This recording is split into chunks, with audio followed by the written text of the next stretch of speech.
New Zealand's government bans the sale of semi-automatic weapons, the Wokescolds come for Jordan Peterson, and President Trump keeps getting in his own way. I'm Ben Shapiro. This is The Ben Shapiro Show.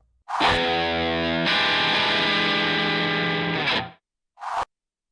lot of news coming at you today. We will get to all of it. First, let's talk about how you can hedge against inflation and uncertainty in the market. In 2008, the U.S. national debt was $10 trillion. Today, the debt is nearly $22 trillion, and it is rising like a hockey stick. If you don't think that we are sitting on a house of cards, then you should have another thing coming. And this is one of the reasons you should diversify. Hedge against inflation and uncertainty and instability with precious metals.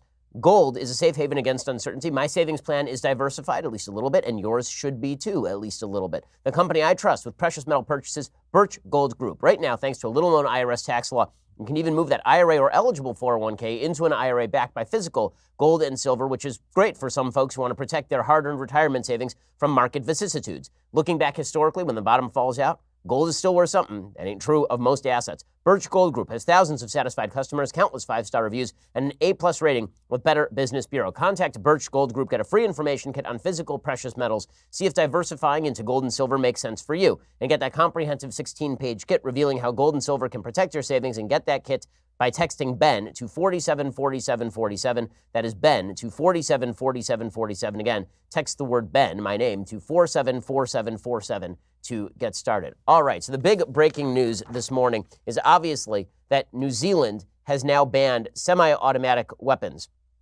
They're imposing a broad ban on guns after this horrific white supremacist terror attack on mosques in Christchurch. According to the Wall Street Journal, New Zealand moved to ban military-style semi-automatic weapons, assault rifles, and high-capacity magazines. Whenever folks say military-style, they just mean semi-automatic weapons, because the only thing that distinguishes a semi-automatic military weapon from any other semi-automatic weapon is presumably caliber size, muzzle velocity maybe, and the look of the gun. Usually when folks on the left say military style, what they mean is it's black and it has scary grips. Things that make it look scary, even though it doesn't actually affect the functioning of the gun.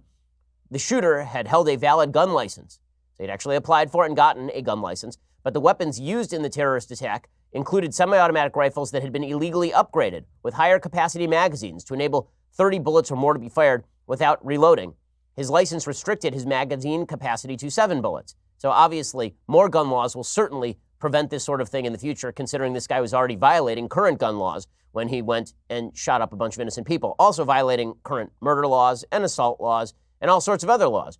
Turns out mass shooters don't really care about violating laws. This is one of the things about mass shooters. And this is particularly true when it comes to mass shooters living in quote-unquote gun-restricted societies. The truth is that if you look statistically at, on a per capita basis, which countries have the highest rate of mass shooting deaths, the United States is not in the top 10. And that includes industrialized countries. We have a lower rate of mass shooting death than does France. France has heavy gun restrictions. This is all bad policy. It's emotionally driven policy, and it's understandable on an emotional level, but it is bad policy because bad policy is rarely, good policy is rarely taken at a moment's notice on the back of a tragedy. It's rare that something terrible happens and people immediately snap to the most reasonable, make sense policy. This is true in your own personal life, and this is true when it comes to government policy as well. The Prime Minister of New Zealand, whose name is Jacinda Ardern, said that her government would also pay cash to gun owners who surrender their weapons in a nationwide amnesty. She is proposing jail time or fines for people who refuse to turn over those weapons. Here is what the Prime Minister of New Zealand had to say. Today I'm announcing that New Zealand will ban all military-style semi-automatic weapons. We will also ban all assault rifles. We will ban all high-capacity magazines. We will ban all parts with the ability to convert semi-automatic or any other type of firearm into a military-style semi-automatic weapon. We will ban parts that cause a firearm to generate semi-automatic, automatic, or close to automatic gunfire. In short, every semi-automatic weapon used in the terrorist attack on Friday will be banned in this country. Okay, this is actually pretty terrible policy. It really is. It's pretty bad, ineffective policy. There are 1.2 million guns in New Zealand. There's well over 200,000 licensed gun owners in New Zealand. New Zealand has one of the lowest murder rates anywhere in the world. According to stuff.com in New Zealand, The murder rate in New Zealand hit a 40-year low in June 2018. The number of murders in New Zealand overall in 2017 was 35. That is a rate of 7 for every million people. Every million people.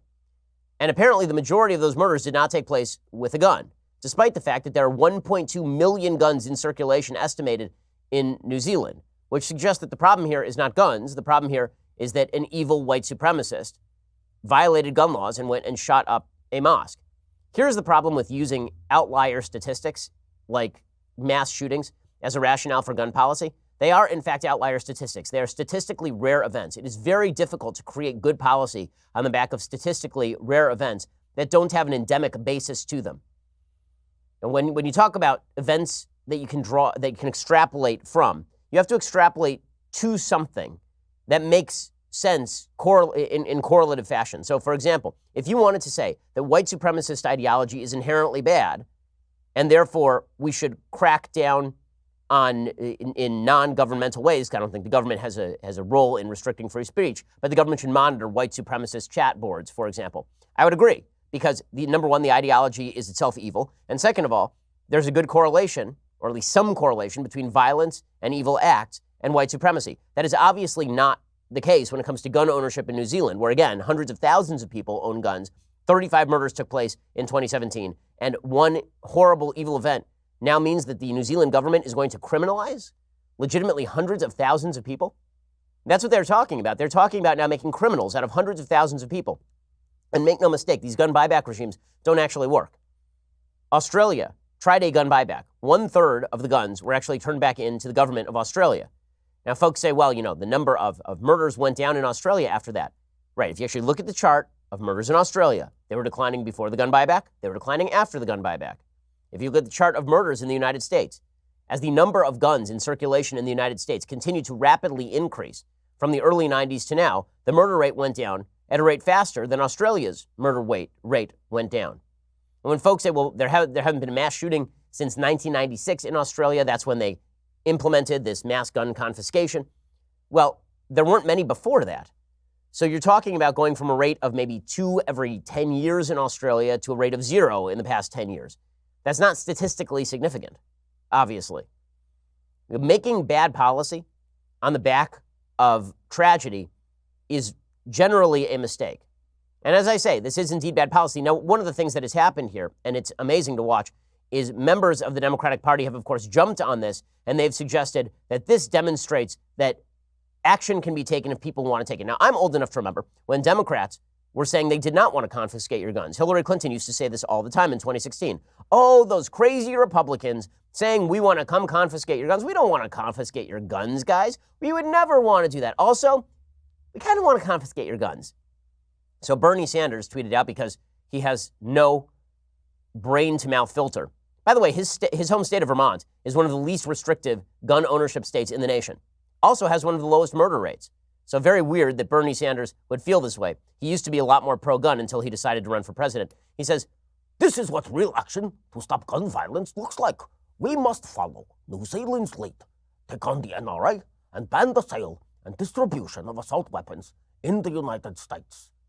So he wants to ban the sale and distribution of every semi-automatic rifle in the United States. Good luck with that, Bernie. I'd like to see the Democrats run on this one. Beto has made similar suggestions in the last few days, suggesting that he wants to ban all AR-15s or all semi-automatic rifles. Here's the truth about murder rates and gun violence. They are localized. They are localized. And they are localized in high crime areas. You go to an area like Vermont, there are no murders and lots of guns. You go to an area like New Zealand, no murders, lots of guns. You go to New Orleans, lots of guns, lots of murder. So the suggestion is not that guns and murder are not linked. They can be, but it depends on the human beings who are holding the guns, obviously. And it is worth noting here, as I said earlier, that statistics that suggest that America is rampantly filled with mass shootings in a way that other nations are not is simply not true. John Lott, who's written extensively about this, he writes a piece in the New York Post with Michael Weiser talking about whether America leads the world in mass shootings. He says that there was a study that came out and reported that over 47 years, there were 90 public mass shooters in the United States and 202 in the rest of the world. This is according to a study by a criminologist named Adam Lankford, and this received all sorts of coverage. Lott asked him to release the list, and Lankford refused to release the list. A new report that was created by John Lott collected cases using the same definition of mass public shootings used by Lankford. Here's what they say. We know of no way to discover most of the cases where 4 people have been shot to death in an incident in Africa or many other parts of the world during the 60s, 70s, 80s, or even 1990s. And so we looked at the last 15 years, from 1998 to 2012, of the 47 years that were examined by his study. Even when we used the coding choices most charitable to Lankford, such as excluding any cases of insurgencies or battles over territory, his estimate of the U.S. share of shooters falls from 31% to 1.43%. It also accounts for 2.1% of murders and 2.88% of their attacks.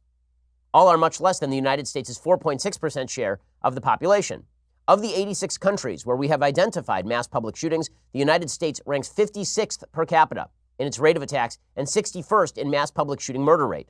Norway, Finland, Switzerland, and Russia all have at least 45% higher rates of murder from mass public shootings than the United States. Well, one possibility here is that it is not guns that enable mass shooters. Guns also help deter a lot of this stuff from happening. It is also possible that low crime areas tend not to have lots of gun crime. And that is true in New Zealand, as it is true in Bernie Sanders' home state of Vermont. The reason that I'm bringing all this stuff up is because there is this implication from the left that is really gross, that if you don't agree with them on gun policy, it's because you don't care about dead people. Maybe I do really care about dead people, and the best way I think to protect people from being dead is to arm people outside of, for example, mosques and churches and synagogues. This is an argument I made in the wake of the Tree of Life shooting. It's one of the reasons why we have armed guards outside of the synagogue that I attend, and not only that, I have personal security that comes with me to synagogue. And one of the reasons for this is because I don't believe that law enforcement can get there in time if somebody decides to do something evil. It seems like an odd contention that you're going to remove guns from some 230,000 New Zealand citizens who are licensed to carry and licensed to register to own guns. You're going to remove those guns from those people, and somehow New Zealand is going to get safer than the 35 murders committed in 2017, all because an Australian citizen who violated gun laws decided to do something completely evil.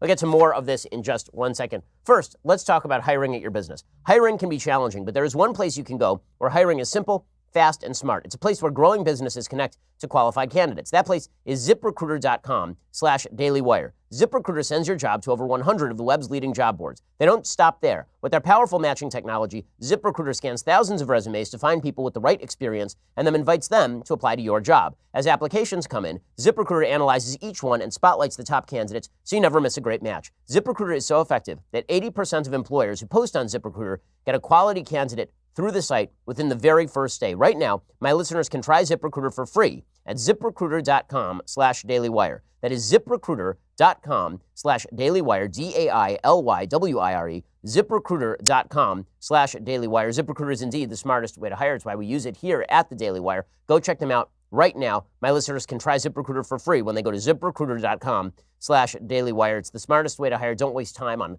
hundreds of job boards. Instead, do it all simply and easily from your desk. ZipRecruiter.com/dailywire. Okay, so again, here is the reality about violent crime in the United States.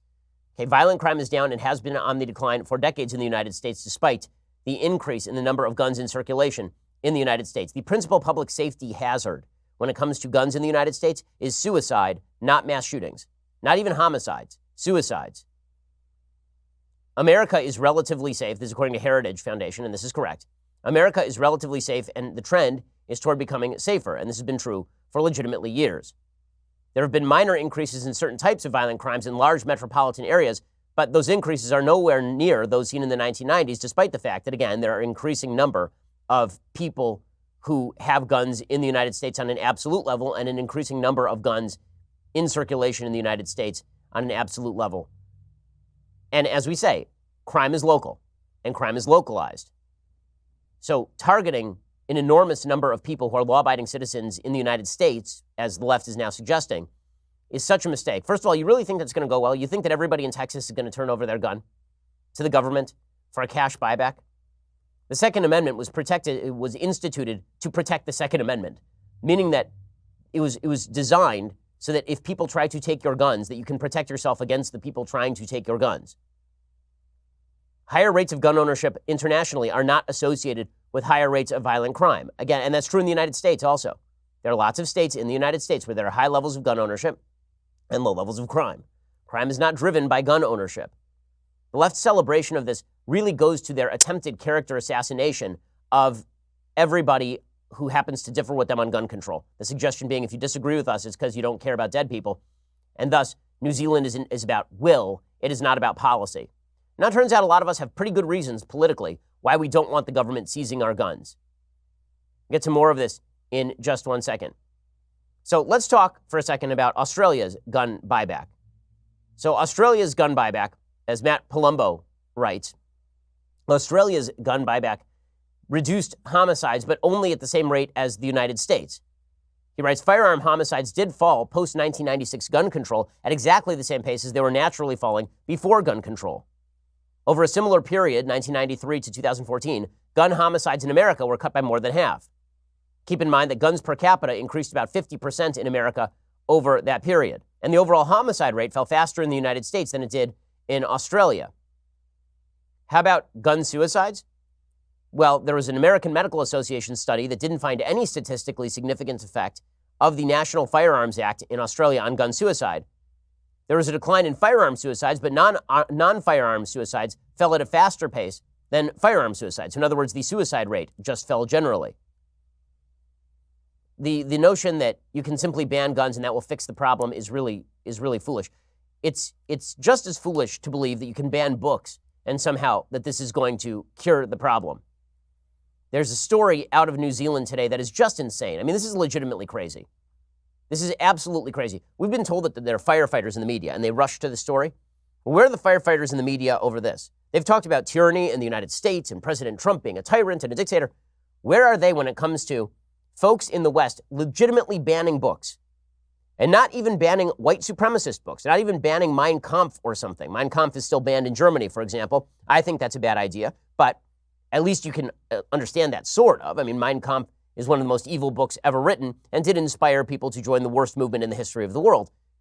Jordan Peterson's 12 Rules for Life is now being banned. It is not for sale from a store called Wokescolds in New Zealand. Apparently, there are 56 outlets. It's one of the bigger book outlets in New Zealand. According to News Hub in New Zealand, the controversial Canadian professor visited Adaria in February, weeks before a gunman killed 50 people and injured dozens more at 2 mosques in Christchurch. Although Peterson's book promotes self-help rather than violence or racism, he was photographed in New Zealand embracing a fan wearing a T-shirt emblazoned with the words, "I'm a proud Islamophobe," along with a list of various inflammatory accusations about Muslims. The shirt just says something like, "I'm a proud Islamophobe," and then lists off a bunch of terrible things that it attributes to Islam. He says, "I'm a proud Islamophobe. I'm against pedophilia, rape, wife-beating, misogyny, etc., etc., etc., etc. I'm for the freedom of the individual." And Jordan is just standing next to this guy in a picture. He isn't embracing him. He's taking pictures the way that Jordan normally takes pictures. Now, I have something to say about this on a personal level. This is the dumbest reason to ban somebody of all time. Jordan Peterson, I am sure. I mean, he spoke something like 100 times last year. And every time he speaks, he's got a couple thousand people there. And he takes pictures with hundreds of those people. At this point, Jordan has probably taken legitimately hundreds of thousands of pictures with fans. I speak a lot of places too. I've legitimately taken, I would imagine at this point, 30 to 40,000 pictures with fans. I don't remember a single damn shirt anybody was wearing. And unless somebody walked up to me wearing a full-on swastika or a full-on hammer and sickle shirt for some reason, I'm not examining their shirt. If it's got a lot of text, I'm not reading the shirt because that's not my job. Is Jordan supposed to now screen people's shirts for the people he takes pictures with? How is it? What? This is the new public standard. The new public standard is if you take a picture with a person who is a fan and you're a public figure and that fan turns out to be a terrible person, then somehow your book gets banned. If that's the case, we're going to need to know why it is that the Orlando Pulse shooter's father, you'll recall, showed up at a Democratic rally. That Democrat was not banned, right? We didn't say the Democrat was a bad guy. We said, what association does he have with this person? If you've ever been to one of these rope lines where you shake the hand of a prominent person, you're in the picture for legitimately about 3 seconds flat. And so Wokescolds is banning Jordan Peterson's non-Islamophobic, non-white supremacist book on the basis that a person who wore a shirt that they find offensive took a picture with him. Wokescolds doesn't specify the exact reason for dumping Peterson's 12 Rules for Life, An Antidote to Chaos, a book that has sold some 3 million copies. It's probably the biggest bestseller of the last 15 years in the nonfiction lists. They say this, quote, "Unfortunately, 12 Rules for Life is currently unavailable, which is a decision that Wokescolds has made in light of some extremely disturbing material being circulated prior, during, and after the Christchurch attacks. As a business which takes our responsibilities to our communities very seriously, we believe it would be wrong to support the author at this time. Apologies that we're not able to sell it to you, but we appreciate your understanding." This is insanity. So you're fighting neo-Nazism by banning books. You're fighting white supremacism by banning books. Jordan is an active fighter against white supremacism. I've spent time with Jordan. We've had discussions on this issue. This is patently ridiculous. But when you decide that you are going to quash freedom of speech in favor of supposed safety, and this is not going to guarantee safety in any case. There's no way that banning Jordan Peterson's book from sale in New Zealand is preventing shootings. It's utter craziness. By the way, other books that continue to be on sale at Wokescolds include Mein Kampf, which has to do with white supremacism, guys, and also a book called, it's like Jordantology by Vox Day, an outspoken white supremacist, and Milo Yiannopoulos, an alt-right troll. That book is still on sale, apparently, at Wokescolds. So just very, very solid stuff here from the left. So their solutions to a mass shooting are to do, by the way, exactly what the shooter wanted. The shooter says in his manifesto, and I have not quoted his manifesto at length because I don't wish to give it credibility, but since the left now insists that the manifesto is a rationale to ban books, it seems worthwhile pointing out that the shooter explicitly suggested that this be done. The shooter explicitly said he was attempting to drive a gun debate in the United States that would cause gun confiscation and therefore violence. He says this explicitly in the manifesto, and so the left immediately falls for it. Now, again, you want to make the case for why guns ought to be confiscated, make the case. But it has to be a logical case, and it can't be based on, you don't care enough if you disagree with me. That's simple absurdity on a vast scale. Now, speaking of Jordan Peterson, he's also being banned now from Cambridge University.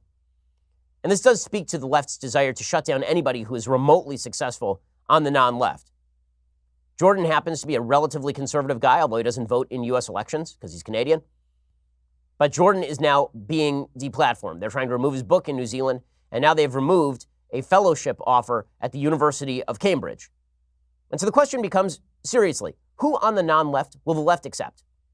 Is there anybody on the non-left that the left will accept as part of a rational conversation? You know, somebody who doesn't just agree with them on everything. And I mean on a permanent basis. I don't mean on a temporary basis. So there's something that happens in right-wing circles where if you say something that is heterodox with conservatism, for just a moment, you get strange new respect. Lots of strange new respect. Lots of offers to come on MSNBC, and lots of offers to be part of discussions and cocktail hours from people who are very prominent, and you're treated very nicely.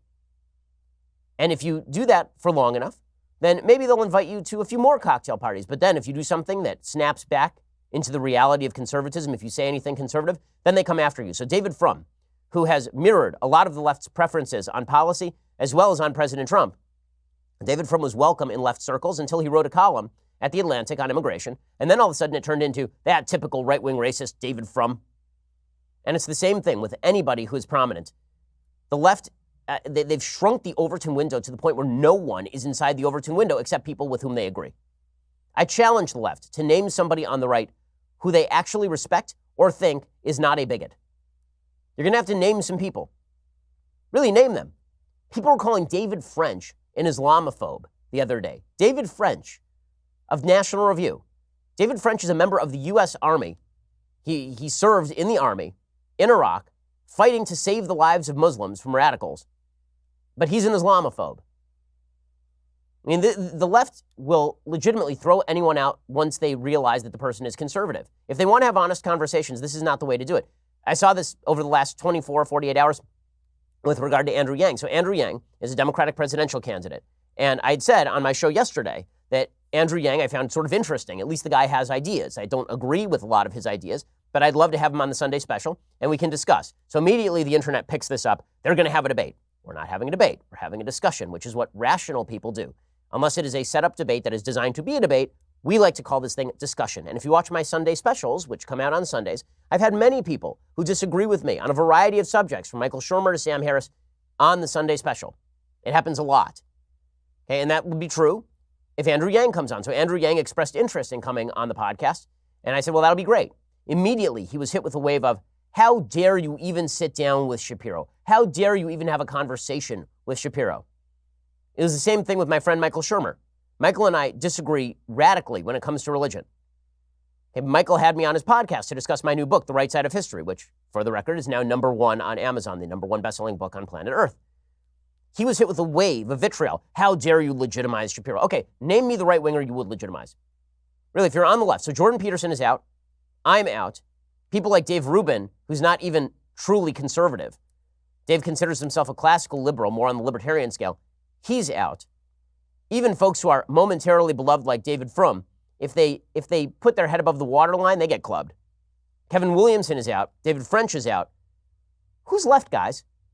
Really, and the answer is nobody's left. And that's how many people on the radical left and increasingly on the mainstream left want it. Here's the story about Jordan. So Jordan said that he would be a visiting fellow. He announced he would be a visiting fellow at the University of Cambridge Divinity School, which makes perfect sense. He's one of the world's leading authorities and one of the most popular speakers when it comes to biblical meaning on planet Earth. He has a series on biblical meaning that has 10 million views on YouTube. That's better than any of the other professors over at Cambridge University. On Wednesday, Cambridge's administration announced they had rescinded the invitation following a public outcry from students and professors. A Cambridge spokesperson told the UK Guardian, quote, Cambridge is an inclusive environment, and we expect all our staff and visitors to uphold our principles. There is no place here for anyone who cannot. So what principles did Jordan violate? Well, he violated the principle that you should be forced by the government to use a transgender person's preferred pronouns. So if you disagree with the basic idea that we should falsify pronouns, then you are no longer welcome to teach at University of Cambridge. And also, they say that he is not sufficiently woke when it comes to feminism. This is the case that they are making. So they renounced their initial offer and deplatformed Jordan. They removed the offer after realizing that he is who he has always been. I'm against this even when it happens on the left. I controversially argued that James Gunn should not be removed from the Guardians of the Galaxy series for a series of bad old tweets, jokes about pedophilia and such, because everybody knew about those tweets when he was hired, so why are you firing him? I said the same exact thing about Sarah Jeong. She had a bunch of racist tweets. She was hired by the New York Times. They knew about all the racist tweets. And then there's a big outcry, and I said she shouldn't be fired. They knew who she was when they hired her. Well, Jordan doesn't keep his views a secret. Everybody knows this stuff.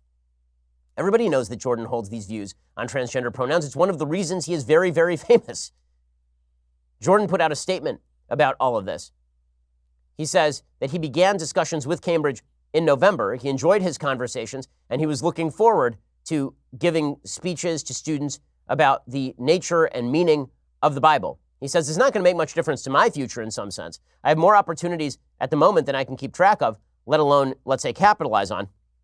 It's a complex and surreally fortunate position to occupy, and I'm not taking it for granted, but it happens to be true. In the fall, therefore, I will produce the lectures I plan to produce on Exodus, regardless of whether they occur in the UK or in Canada or elsewhere, and they will attract whatever audience remains interested. But I think it is deeply unfortunate that the authorities at the Divinity School in Cambridge decided that kowtowing to an ill-informed, ignorant, and ideologically addled mob trumped participating in an extensive online experiment in mass Christian and psychological education. Given the continuing decline of church attendance, the rise in atheistic or agnostic sentiment, the increasing irrelevance of theological education, and the collapse in interest in such matters among young people, wiser and more profound decisions might have been made. He says, he adds that, he says, I wish them the continued decline in relevance over the next few decades that they deeply and profoundly and diligently work toward and deserve, which is exactly right. The Vice Chancellor, Professor Stephen Toop of University of Cambridge, gave a statement, and here's what Jordan quoted from it. One very specific aspect of openness is being inclusive and open to diversity in all its forms, diversity of interests and beliefs, of gender, of religion, of sexual identity, of ethnicity, and of physical ability. Yet obviously the left does not believe in such diversity. The only diversity they care about is racial and ethnic diversity, and maybe the diversity of the intersectionally woke. It's really pathetic. And using a shooting in Christchurch that had nothing to do with New Zealand to deplatform, and that had nothing to do with Jordan Peterson, to deplatform Jordan Peterson, is truly astonishingly ridiculous. This is we often say this sort of stuff. This is the world the left wants. If this is the world the left wants, it's a really ugly world. A world where books are banned and you don't have a gun to protect yourself. Some pretty nasty stuff. Okay, meanwhile, in the 2020 presidential race, Joe Biden is eyeing a couple of strategies that are designed to help assuage fears about his age and lack of woke credentials. We'll get to that in just 1 second. First, you have to go over to dailywire.com and subscribe. For $9.99 a month, you can get a subscription to Daily Wire. When you do, you get the rest of this show live. You get 2 additional hours of this show every afternoon. So what exactly are you waiting for? You also get this, the very greatest in beverage vessels, the leftist tears, hot or cold tumbler. Cast your eyes upon it and despair that you have it not. But you can have it in the very near future. All you have to do is get an annual subscription. Go check that out right now. Also, make sure that you subscribe over YouTube and iTunes. That means that you can get our Sunday special. This week's Sunday special features Stephen Meyer, an intelligent design advocate, and we ask some tough questions about evolution and the presence of God in science and all of the rest of this stuff. So go check that out. If you subscribe, you get that on Saturdays. See, this is what we like here at the Ben Shapiro Show and at the Daily Wire, a diversity of viewpoints. On the Sunday special, I've had Michael Shermer, an advocate of Darwinian evolution, and then I have Stephen Meyer, who believes that there are gaps in Darwinian evolution, even though he believes in microevolution. Lots of diversity of opinion. It's wonderful. It's a good thing. We sort of like that. And you'll see in the things that I like today, I'm going to recommend more diversity of opinion about my own book. Okay, this is something that we tend to embrace. Go check it out over at dailywire.com. Also, make sure that you pick up a copy of The Right Side of History, which is available everywhere, including at amazon.com. Now, I've been informed by the publisher that in the next 24 hours, there may be some slight shipping delays, very slight. So what all that means is that it's going to say that it's going to arrive in 1 to 2 weeks. That's not true. It'll still arrive within 3 to 4 days, but Amazon is going to update it to reflect that they've run out of stock. Okay, that it'll be replenished in stock within legitimately hours. So don't worry, if you order it now and it says out of stock, you're still going to get it in 3 or 4 days. It is the #1 best-selling book on planet Earth at the moment, so that's pretty exciting, and you can be part of that. I really think it's an important book, so go check out The Right Side of History right now. It's really funny. Speaking of The Right Side of History, just brief note, there's a couple of reviews that are out, one from the Washington Times, somebody who actually read the book, and then there's one from some lefty outlet, somebody who clearly has not read the book and says the book is anti-Enlightenment, which is obviously untrue. I praise fulsomely the Enlightenment, the Anglo-Saxon Enlightenment. I praise the Scottish, British, American Enlightenment. I think the French Enlightenment was a mistake, but the person didn't read the book. And then they also suggest that the book is somehow not standing up for racial diversity, which is absurd. Like an entire chapter at the end of the book is all about how white supremacy is garbage. But whatever, man. If you're on the left, I guess you don't even have to take account of people's actual views, as Jordan is learning. Anyway, go subscribe for $9.99 a month or $99 a year. We are the largest, fastest growing conservative podcast and radio show in the nation.